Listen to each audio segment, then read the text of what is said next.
Xoş xəbər demiş, gəl elə o xoş xəbərli bir sujetimizi verək. Demək, Afinada Uşu beynəlxalq yarışında iştirak edən idmançılarımızla bağlı Orxan bir sujet hazırlayıb, əziz dostlar. Onlara da uğurlarının davamını diləyirik və baxaq görək nə baş verib, necə keçib, hamısını indi öyrənəcəyik.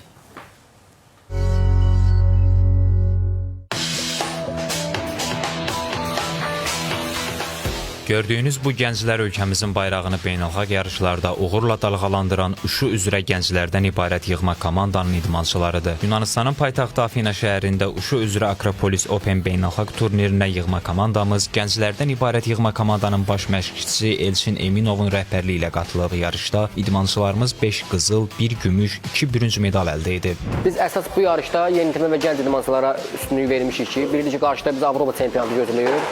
Və bu yarışda həmin biz idmançılara üstünlük vermişik ki, onlar Avropa çempionatında bizim ölkəmizi təmsil etsinlər. Hazırlığımız da yüksək səviyyədə keçirilmişdi. 3 aya yaxın ki, biz Azərbaycan çempionatından sonra təlim məşq toplanışları keçirmişik həmin idmançılarla. Baxmayaraq ki, həmin idmançılar yeniyetmə və gənc idmançılar idi, təzə idmançılar idi, yəni təcrübələri az idi. 8 idmançı ilə qatılmışıq həmin yarışa. Həmin idmançılardan 5 idmançımız finala qədər irəliyib gəlib çıxmışdı. 8 idmançıdan 5 idmançının finala qədər gəlib çıxmağı, yəni yüksək səviyyədir. Yəni 5 idmançı, 5 qızıl medal. Böyüklərin yarışında ölkəmizi 65 kiloqram çəkidə təmsil edən Elçin Eminov bütün rəqiblərinə qalib gələrək fəxri kürsünün ən yüksək pilləsinə qalxıb. Həm idmançı kimi, həm məşqçi kimi iştirak etmək, yəni iki qat çətindir, həm də böyük bir məsuliyyətdir. Öz tələblərinin qarşısında döyüşmək çox çətindir. Buna baxmayaraq mən həmin yarışda 3 döyüş keçirdim, bütün rəqiblərimə qalib gəldim. Birinci döyüşüm mənim Yunanistan idmançısı idi. Yeri idmançı olmağına baxmayaraq mən ona tam üstünlüyə qalib gəldim. İkinci idmançı Hindistanlı idmançı idi. Hindistan idmançısına da qalib gəldim. Üçüncü döyüşüm isə mənim Meksikalı idmançı idi. Meksikalı idmançıya da mən tam üstünlüyə qalib gəldim.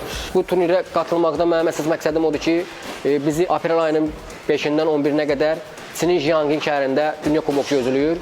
Və mən də bu yarışa 2023-cü ildə Amerikanın Texas şəhərində keçirilən dünya çempionatında bürünc medal qazanmaqla lisenziya qazanmışam.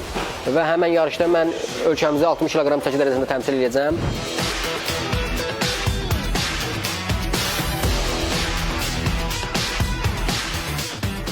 Altı il ki, bu idmanla məşğulam.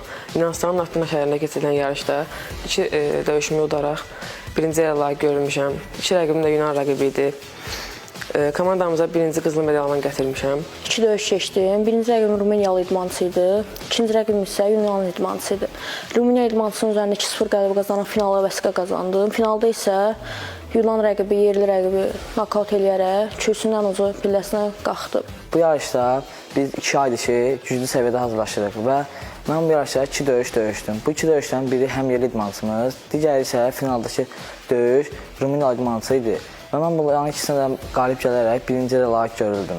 Biz də gənc çempionlarımıza gələcək yarışlarda uğurlar arzulayırıq. İnanırıq ki, Azərbaycan bayrağını hər zaman yüksəklərdə dalğalandıracaqlar.